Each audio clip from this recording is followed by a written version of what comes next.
Okay, so I made this acetate with clip art from Etsy, and a friend of mine really loved it. So I printed it out again. This is sized for a B6, and this one I changed around a little bit and sized for a standard, and I'm going to put it in my morning pages journal, but I thought I would show you all how I foil them.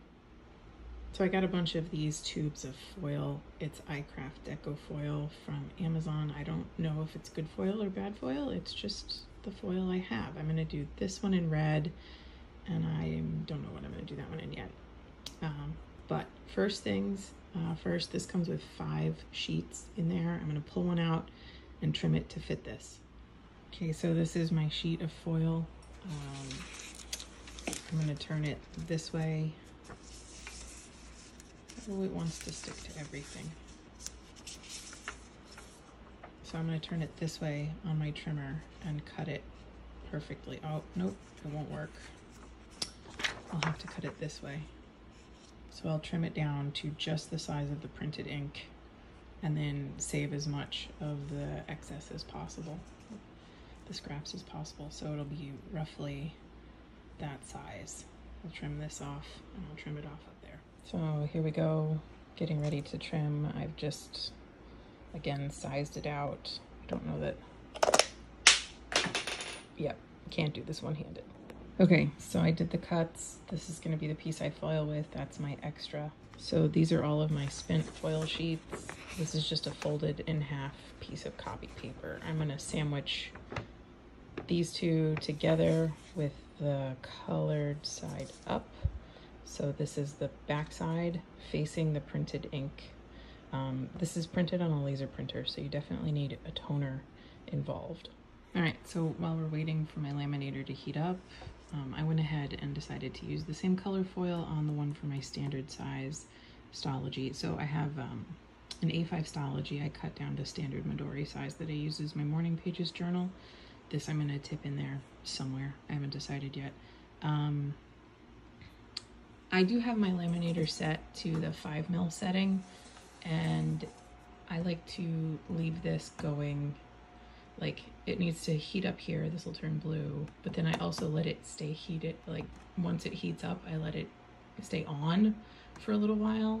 I am experiencing some flaking with this foiling, and I think it's because this does not get hot enough to foil on here well, or as well as I want it to, but it's like 90% okay, and for me doing it, I'm cool with that. If I bought this from a shop, I would not be cool with that. Okay, so I have my B6 size one folded up in this piece of paper. Make sure it's all the ink parts are covered. Then we're gonna feed it in here. Hopefully that goes in straight.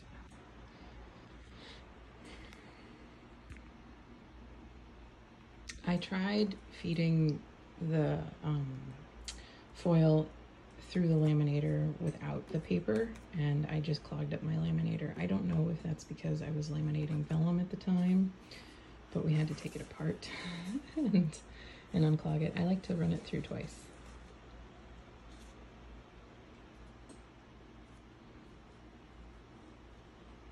Okay, so this is the first time I have tried foiling with 2 pieces of foil, so I'm just going to put that in the spine of the little paper sandwich and feed this one through as well twice. Hopefully foiled acetates. This one just came out, so it's still a little warm. I like to wait for them to cool down a little bit, but let's see how this one turned out. I think that's pretty magical. And this one's cooled off now. And did the double foiling work? I think it did. Okay, so like you can see here how it kind of scratched off with my nail. You want to be super careful of any fur babies, fur that you have left over. This particular pattern is very detailed, so there's some foiling that it transferred the ink. There's some foiling that will stick. I don't know if you can see in those lines there.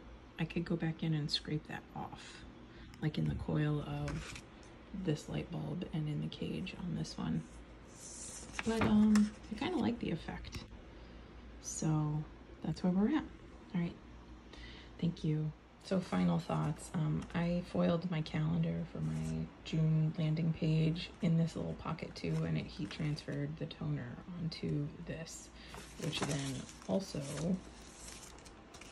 heat transferred onto these acetates that I just did. So be mindful of that if you do this at home.